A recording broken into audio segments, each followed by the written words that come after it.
Did you just feel the world get spookier? Oh, it's because 23andMe just got a patent on designer babies. Yeah.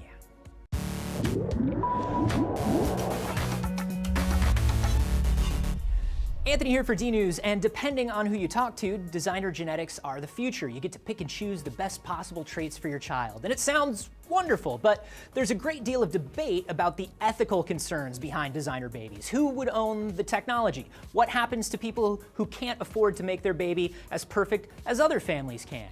Well, it's caused so much of a stir that it's already been made illegal in the UK and Canada. And last week, 23andMe was awarded a patent for something called the Family Traits Inheritance Calculator. If you're unfamiliar, 23andMe is a service that will sequence your genome and then let you know about your DNA, from potential health issues to your ancestry to stuff like, will cilantro taste like soap to you? Because there's a gene for that. Now, the calculator is a feature on their site that lets you and any other member see what traits their hypothetical child might have. How likely would it be to have your blue eyes or my dark hair? It's fun, right? It's just goofs. But there's some other stuff in the patent as well. Stuff they felt they needed to address on their blog that has science news outlets like Nature feeling just a little creeped out. See, there's another thing the traits calculator could do that's outlined in the application. A figure shows the system being used in concert with in vitro fertilization clinics. The prospective mother gives her DNA, the DNA of potential donors is analyzed, and then you get a friendly little screen with a drop-down menu that lets you say things like, I want a baby with high probability of green eyes, or I would like the baby to have the longest possible lifespan, or a slightly shorter lifespan but less chance of serious illness. So you fill out the quiz, the computer picks the appropriate donor, and boom, you have your perfect baby. 23andMe states on their blog that they have no intention of pursuing the technology that far, but that doesn't mean they won't. They could take it even further. And even if they don't, they could use the patent to potentially block anyone else from developing something similar. And this is not the first time 23andMe has gotten a potentially spooky patent. Last year, they announced a patent on a particular genetic mutation that might be beneficial to treating Parkinson's, stating that it was a protective measure to keep other organizations from doing the same. The press and the company's customer base came out against the patent, stating that 23andMe had never told customers that their genetic data could be used commercially. Now, there is something to be said for protective patenting. Something like the Parkinson's patent could keep it out of the hands of large pharmaceutical companies, but there's no guarantee that 23andMe will be any more open or generous with their findings.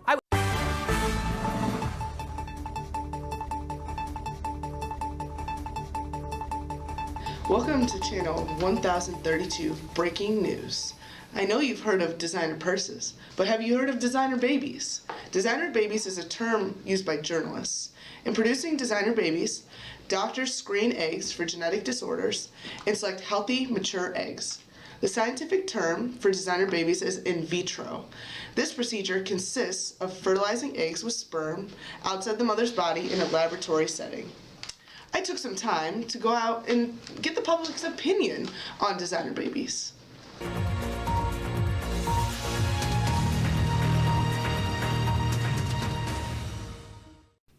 I'm here at College of DuPage asking students about designer babies. When you hear designer babies, what do you think? Think of babies that only wear designer clothes.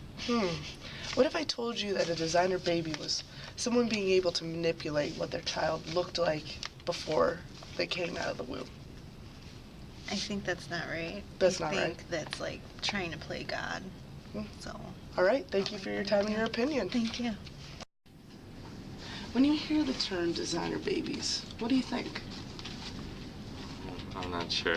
You're not sure? No idea at all. You wouldn't know what design like. Does it have something to do with like genetics and manufacturing babies? Like that is very natural close. way, but something chemically or something. Actually, yeah, that's very similar. Parents being able to modify their children before they come out of the womb.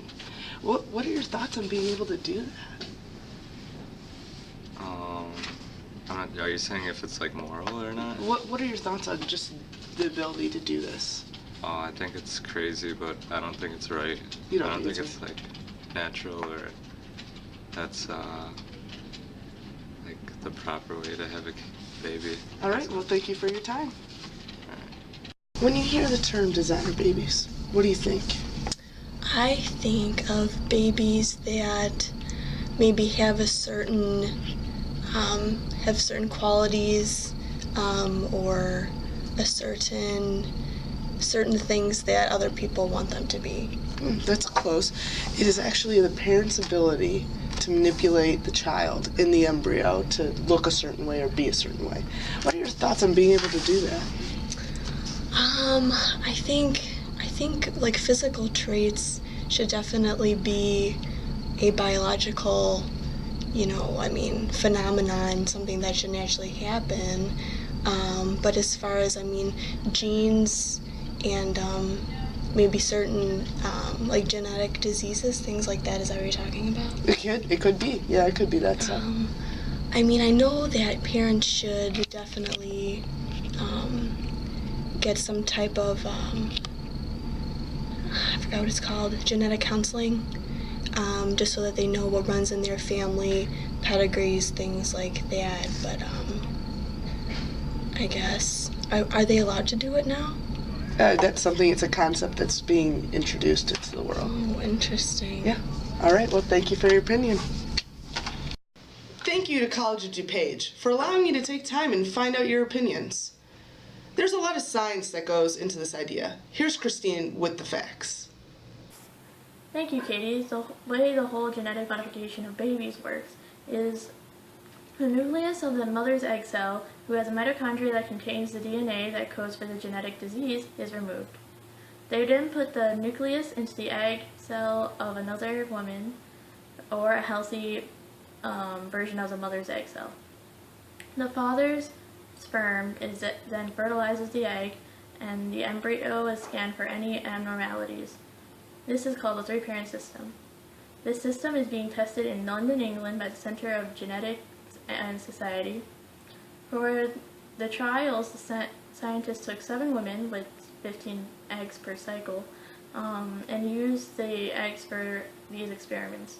Recent tests have shown that the embryo has infertile abnormalities. They have not tested this method in women, where the embryo is actually put into the woman and grown naturally. This is the next logical course of action, though. There is another way of genetically modifying babies. There is a company called 23andMe. This company is for a large fee, you will be able to code your genome and find out if you or your child will be susceptible to having any disease. They will also give you a calculator that will literally allow you to customize your child.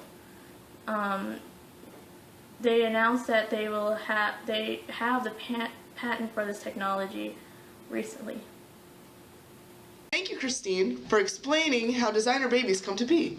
So, Yesenia, could you please elaborate on reasons why people would do this? There are many reasons why people decide to have designer babies. One of the most common reasons is to eliminate any genetic disorders that can be inherited by any offspring. Some genetic diseases and disorders are only found in certain sex, like females and males. For example, muscular dystrophy is only found in a male embryo. So when a doctor can identify that a male embryo has that disorder, they can implant a female one into the mother and have a healthy baby. Another reason is that the three-parent system, as Christine mentioned earlier, allows couples who are unable to conceive on their own. Beauty is also a major factor that lures people towards having this concept of gene manipulation. Beauty is such an emphasized factor in our society that it reassures people that they will have the perfect baby. Let's take a look at a clip of different country standards of beauty. Esther Honig challenged 40 people from more than 25 countries to Photoshop her image to reflect their country's ideal beauty standards. Her instructions were simple. Take my photo and make me beautiful. But what is beauty defined anyway?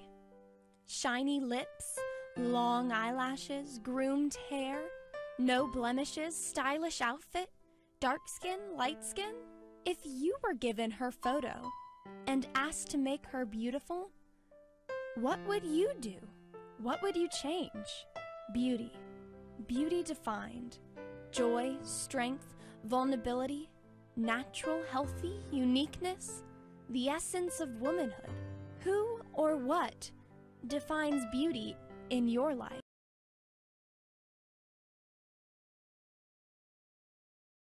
What an interesting video on how different cultures view beauty and how it may come into play with the concept of designer babies.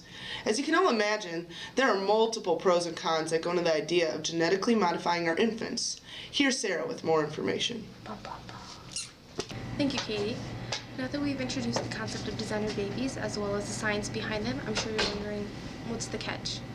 There are a multitude of pros and cons that come with designer babies as well as moral dilemmas. With this form of genetic engineering, we'll be able to eliminate diseases that are caused by single gene defects. However, this process is estimated to be very costly. Regular in vitro fertilization is already a very expensive process, costing upwards of $50,000, so you can only imagine the cost of essentially personalizing your baby. Even with the high cost, there's no real safety net because we don't know the long-term effects of modifying specific genes in the embryos. Designer babies is also a hot topic within the Center of Genetics and Society in London due to ethical skepticism of genetically modifying babies. Even when dogs and horses are bred, the final genotypes and phenotypes of the offspring are not definite. So being able to choose the specific genes to activate in a child, by doing that we're attempting to play God.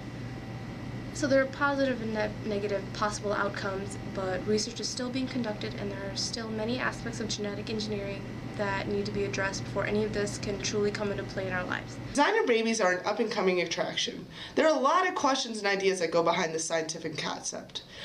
For now, this is all we have on the topic, and we will see how it plays out in our futures. Thank you for tuning in, and keep your babies fabulous. Channel 1032, signing off.